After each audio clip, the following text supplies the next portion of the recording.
Ja, willkommen zurück, ihr wundervollen Menschen, zu einem neuen Vlog und dem letzten Vlog aus den USA. Ich habe eher das Glück, dass wir uns die L. Ron Hubbard-Ausstellung in Los Angeles anschauen dürfen. Also eine ganze Ausstellung über den Gründer von Scientology. Da dürfen wir filmen, da treffen wir Elisa. Elisa wird uns ein paar Ausstellungsstücke zeigen.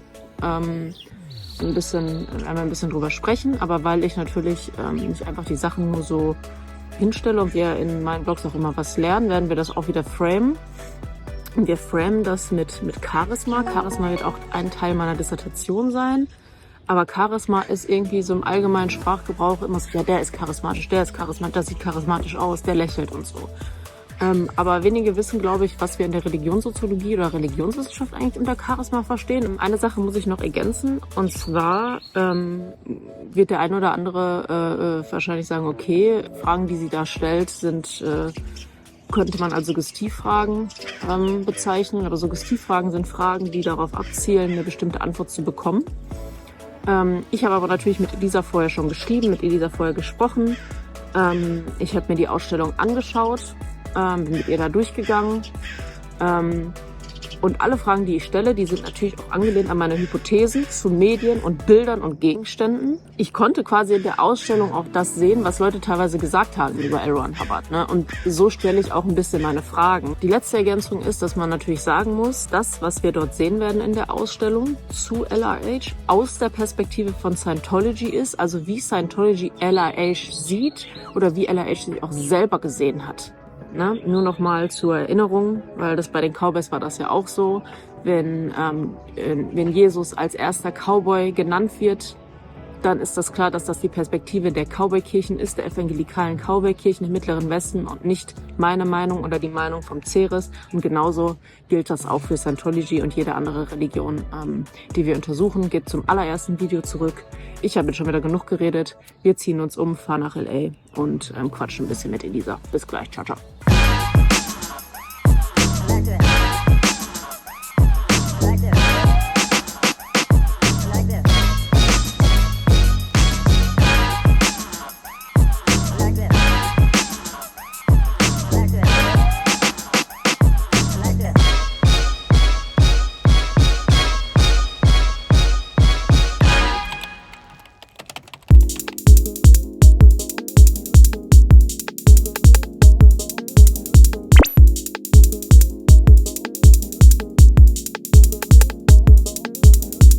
So, was verstehen wir in der Religionswissenschaft und Religionssoziologie unter Charisma? Dazu müssen wir erstmal wieder einen Abstecher machen, weil wir das historisch-soziologisch einordnen müssen, weil Charisma oder eine charismatische Herrschaft, eine charismatische Persönlichkeit immer dann auftritt, wenn die Gesellschaft den Wunsch nach starker Veränderung hat. Und ihr erinnert euch an das erste Video, was ich mit Martin gemacht habe, das ja in den 60er, 70er, 80ern sehr stark das Werte- und Normsystem kritisiert wurde. Der Vietnamkrieg wurde kritisiert, christliche Kirchen wurden kritisiert. Also es war sehr, sehr großer Unmut in der Gesellschaft da. Und zu dieser Zeit sind ja auch sehr, sehr viele neue religiöse Bewegungen mit charismatischen Führern entstanden.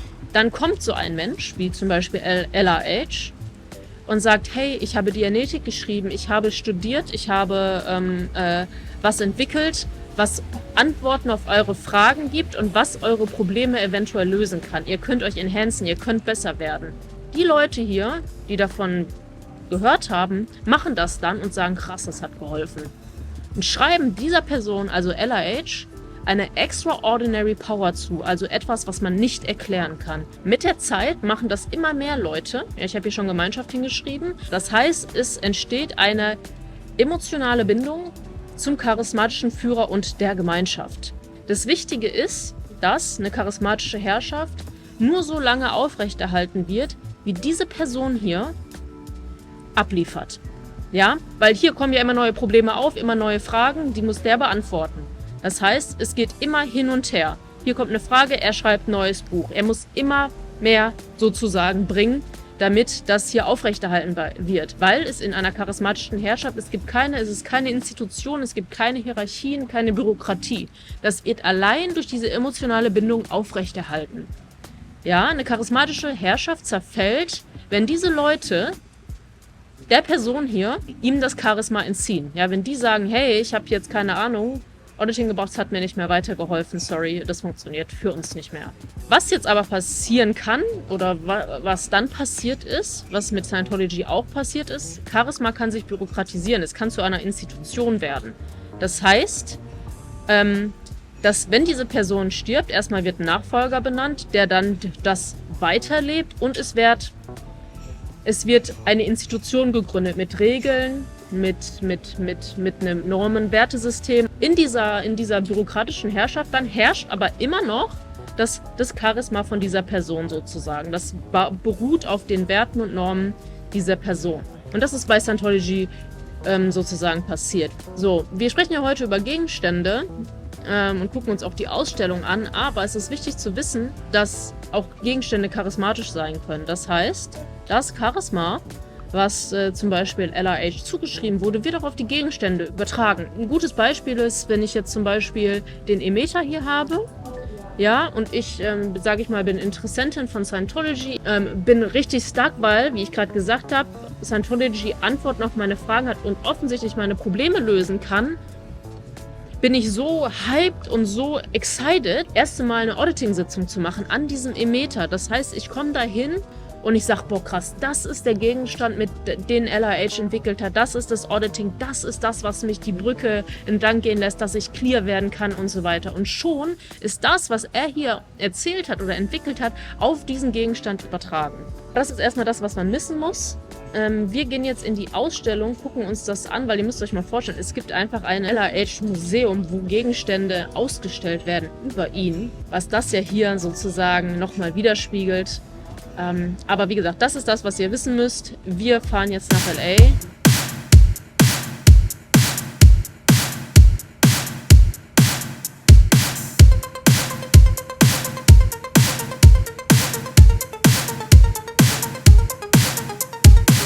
So, wir sind angekommen. Wir haben einen Parkplatz gefunden, alles. Und gehen jetzt zur Ausstellung und gucken mal, was wir filmen können. Bis gleich in der Ausstellung.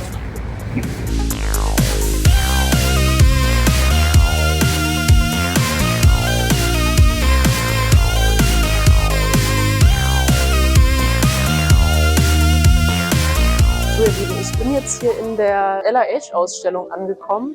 Elisa steht schon neben mir. Also ich bin Elisa, ich bin jetzt seit etwa 6 Jahren hier in Los Angeles. Davor habe ich in der Scientology-Kirche in Stuttgart gearbeitet, in Deutschland. Arbeite aber jetzt hier in dem Museum über L. Ron Hubbard. Ich selber habe über Scientology von meinen Eltern gelernt und bin schon seit vielen Jahren dabei. Also die Ausstellung hier gibt es seit 1991, also schon seit 33 Jahren. Das Gebäude selber ist ein historisches Gebäude. Ja. Ich glaube, wir zeigen jetzt erstmal ein bisschen was zur Geschichte. Also wir haben hier, das ist jetzt so zur Eröffnung von dem Gebäude. Das wurde 1924 eröffnet. Ja. Das heißt das Hollywood Guarantee Building. Also das war eine Firma, die praktisch Geld geliehen hat. Wir haben dann das Gebäude 1988 gekauft. Ja. Es war in einem unheimlich schlechten Zustand. Und es wurde dann historisch wiederhergestellt. Und das habt ihr ja auch, das habe ich in dem anderen Blog ja auch gesagt, habt ihr mit den anderen Gebäuden quasi ja auch gemacht. Ne? Das waren ja auch alles sehr historisch aufgeladene, wichtige Gebäude, ne, die ihr dann im Stadtbild sozusagen restauriert habt. Genau, das machen wir auch gerne, wenn das so einen Wert hat, dass es historisch ist, dass wir dann diesen historischen Wert behalten. Sag uns aber doch mal jetzt was zu der L. Ron Hubbard Ausstellung. Was erwartet uns jetzt gleich? Also das ist das einzige Museum, das es so gibt weltweit über L. Ron Hubbard, ist über sein Leben. Viele Leute haben über Scientology gehört oder über ihn, aber kennen ihn nicht wirklich als Person. Also man lernt wirklich über ihn als Menschen, über seine verschiedenen Berufe. Hier sehen wir es auch ein bisschen. Er war ein Pilot, hat verschiedene Expeditionen geleitet. Er war ein Schriftsteller, Musiker. Er hat gedichtet, Fotograf, hat sogar Forschung in Gartenarbeit gemacht, hat in verschiedenen Bereichen gearbeitet und das Museum zeigt die verschiedenen Bereiche, in denen er gearbeitet hat. Und diese Tafel hier mit den Büchern, das ist mir ja auch schon aufgefallen, in jeder Kirche eigentlich bis jetzt, wo ich war. Ja. Angepasst ans Design sozusagen. Ne? Das stimmt. Und ihr erinnert euch zum Beispiel an das Interview mit Sally. Geht bitte nochmal, das ist der zweite Vlog, geht da nochmal darauf zurück. Da sagt Sally auch was über die Materialität, was ich auch schon gesagt habe. und das hast du mir ja auch gesagt, wir sind ja schon durchgegangen, dass es eben wichtig ist, dass man diese Gegenstände hat sozusagen, ne? Dass die Leute das sehen können. Ja. Und das habe ich ja auch zu Charisma gesagt, zu Charisma der Dinge. Ihr seht hier die Büste und die zeige ich euch jetzt, weil in meinen Interviews haben ganz viele Leute, ihr wisst ja mal, ich frage nach dem Lieblingsgegenstand oder dem Lieblingsbild, haben die Büste ganz viele Leute ausgesucht. Das Spannende, vielleicht würdest du das auch so sehen, ist, oder was Leute im Interview gesagt haben und was ich auch zu Charisma der Gegenstände erklärt habe, ist, dass wir hier, es ist greifbar. Ne? Einer hat gesagt, ja, ein Bild reicht mir nicht, ich möchte gar kein Lieblingsbild, sondern es braucht Masse, es braucht irgendwie so ein bisschen Kraft. Und das Interessante ist, weil du kannst uns jetzt die Geschichte dieser Büste erzählen, was das Ganze auch nochmal so ein bisschen auflädt, finde ich, und dem Ganzen noch mal ein bisschen mehr Bedeutung gibt. Möchtest du einmal kurz was dazu sagen? Gerne. Also das ist die Büste, die findet man in jeder Scientology-Kirche. Wir haben sie jetzt hier im Eingangsbereich von dem Museum. Und zwar wurde die ursprünglich in Südafrika gemacht. Er hat dort in Südafrika gewohnt in 1960. Und es wurde gar nicht auf Auftrag, sondern er wurde eingeladen, weil der Künstler eine Büste von ihm machen wollte. Und der Künstler selber hat sogar gesagt, es war sein Lieblingswerk. Es ist eine sehr, sehr gute Büste, die wirklich ihn auch repräsentiert. Also ich finde es sehr beeindruckend, wie der Künstler das auch dargestellt hat, wie die Augen, wie das gesamte Gesicht dargestellt wurde. Guck. Du sagst das selber, ne? Also das mit dem, dass das real ist, ne? Ja. Es ist eine unheimlich gute Darstellung von ihm. Und du hast ihn aber noch gar nicht, also du hast ihn ja selber nie kennenlernen können, weil du bist ja viel zu jung. Stimmt, ich habe ihn selber nie getroffen. Aber für dich selber ist das, wenn du jetzt irgendwie du studierst, du bist ja Scientologin. Würdest du sagen, das ist er, oder? So. Ich würde sagen, das stellt ihn sehr gut dar. Es ist nur eine materielle Darstellung, aber es stellt ihn eben dar und ist eine Repräsentation von ihm.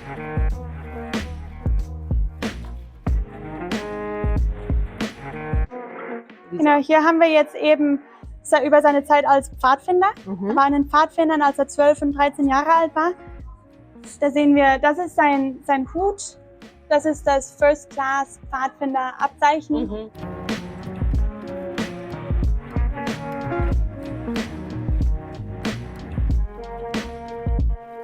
Ich kann nicht alles zeigen, aber ich vielleicht unbedingt, was mich schon wieder fasziniert hat, ist Folgendes. Wir gehen mal rüber.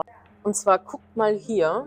Erinnert ihr euch an das Armband, was man bekommt, wenn man clear ist? Und Elisa, sag uns mal, was das für ein Armband ist. Also das ist sein Mitgliedsarmband im Explorers Club und er hat als Mitglied die Expedition nach Alaska gemacht. Und das war sozusagen so ein bisschen auch, hast du gesagt, die Inspiration, ne? Genau. Für das Armband, wenn man clear wird. Ne? Genau. Es gibt sogar Scientologen, die sehen das, die denken, das wäre das Clear-Armband. Weil es tatsächlich fast aussieht wie das Clear-Armband. Würdest du auch sagen, man trägt ja Hubbard dann so ein bisschen mit am Arm auch, oder? Weißt du, weil das war ja für ihn wichtig sozusagen, würde ich sagen, ne? Daraufhin hat er das entwickelt, also gesagt, okay, das ist die Vorlage ein bisschen für das Armband, wenn man clear ist. Dann hat man ihn doch und seine Ideen quasi doch auch dann so dabei, oder? Das ist auf jeden Fall eine Repräsentation davon, was du mit seiner Technologie gemacht hast. Und es zeigt auch, es war von ihm entwickelt. Es gibt das Clear-Armband schon seit er das gestartet hat.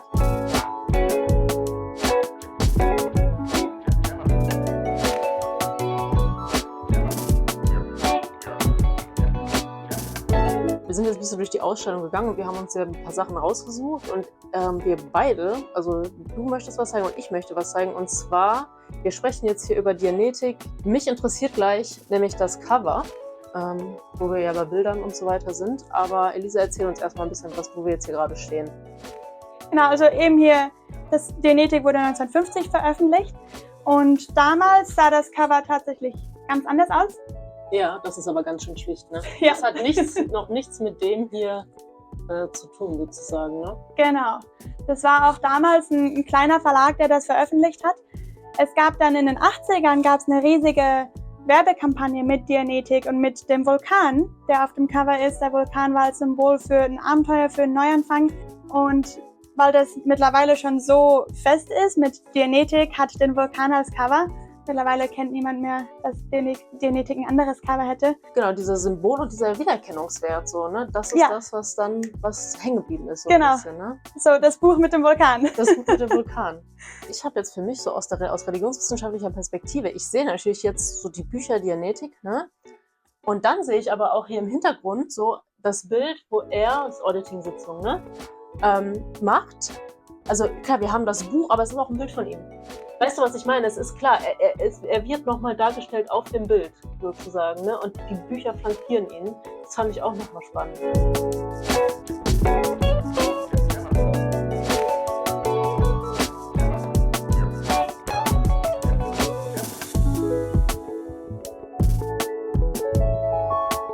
Also das ist praktisch das letzte Display von der Ausstellung, wo wir wirklich alle seine Werke sehen. Ja. Da sehen wir jetzt hier die ganzen philosophischen Werke.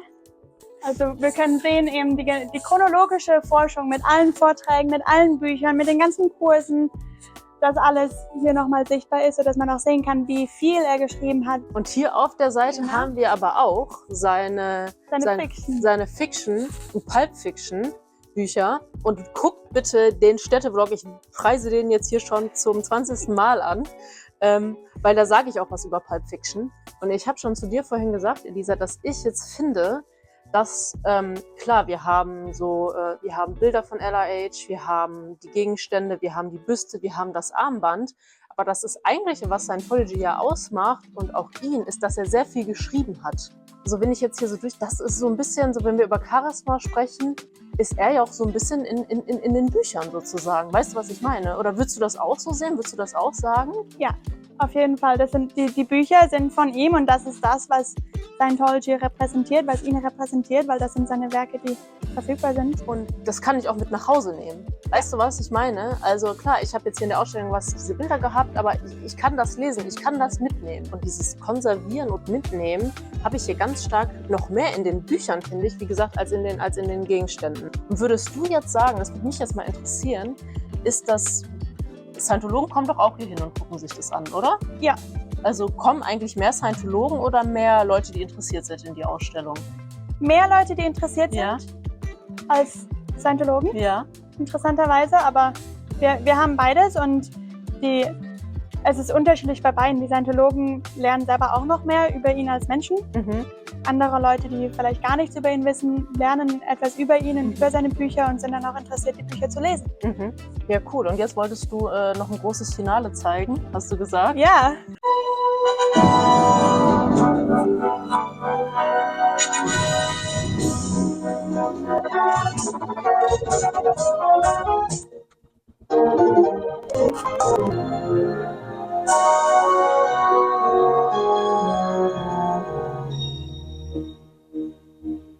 For many, many, many centuries, man has desired to know how to change the mind and condition of himself and his fellows.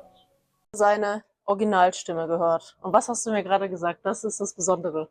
Das ist so besonders an Scientology in unserer Religion, dass wir die Originalstimme von dem Gründer haben. Und das führt dich dann auch am Ende von der Ausstellung, hörst du dann seine Originalstimme. Das heißt, es ist eine direkte Verbindung zu ihm, weil du ihm direkt zuhören kannst. Ja. Liebe Elisa, dann danke ich dir, dass du dir die Zeit genommen hast und dass wir hier auch filmen durften. So, ihr Lieben, bis gleich. Tschüss. Tschüss. Ciao.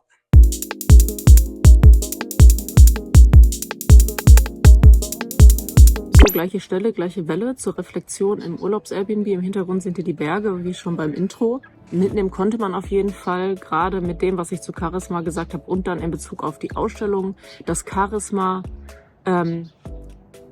nie alleine funktioniert. Also es kann nie jemand alleine kommen als Person und sagen, so, ich bin jetzt charismatisch, das sollt ihr jetzt machen.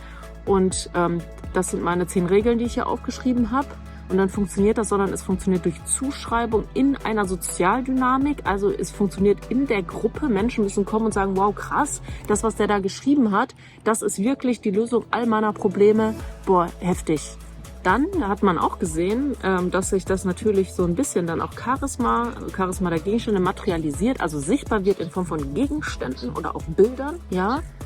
Man hat da eine ganze Ausstellung L. Ron Hubbard gewidmet, weil aus der Perspektive der Scientologen er natürlich derjenige welcher ist, der das Leben der Menschen verändert hat, also der Scientologen, der Mitglieder, ja, dann macht man eine Ausstellung darüber. Man konserviert das sozusagen in einem Museum über die Person selber.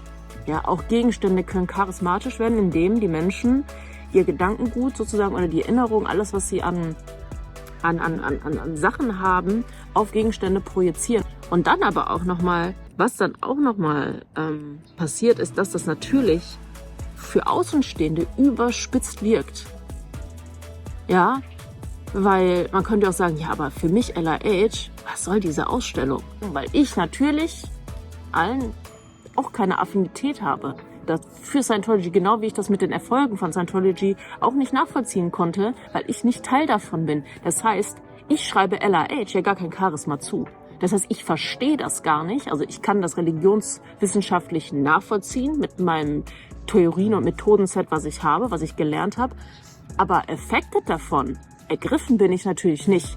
Aber so würden wir ja niemals religionswissenschaftlich argumentieren, sondern wir versuchen das dann über solche Sachen wie zum Beispiel Charisma zu erklären, auch wenn das aus der eigenen Perspektive gar keinen Sinn ergibt. Ja, das ist wichtig und das ist ja das auch, was Charisma macht, diese emotionale Bindung zu dem Führer, ja, die andere Außenstehende nicht haben. Und ich glaube, das ist das, was wir mitnehmen können, mitnehmen müssen, mitnehmen sollten. Wie gesagt, das war der letzte Vlog hier aus den USA. Das war mir eine Freude. Es war mir wie immer eine Ehre. Ich werde jetzt meinen Urlaub genießen. Und wenn ich zurückkomme, kommt noch das versprochene Q&A. Und adieu, ihr Lieben. Macht's gut. Ciao, ciao.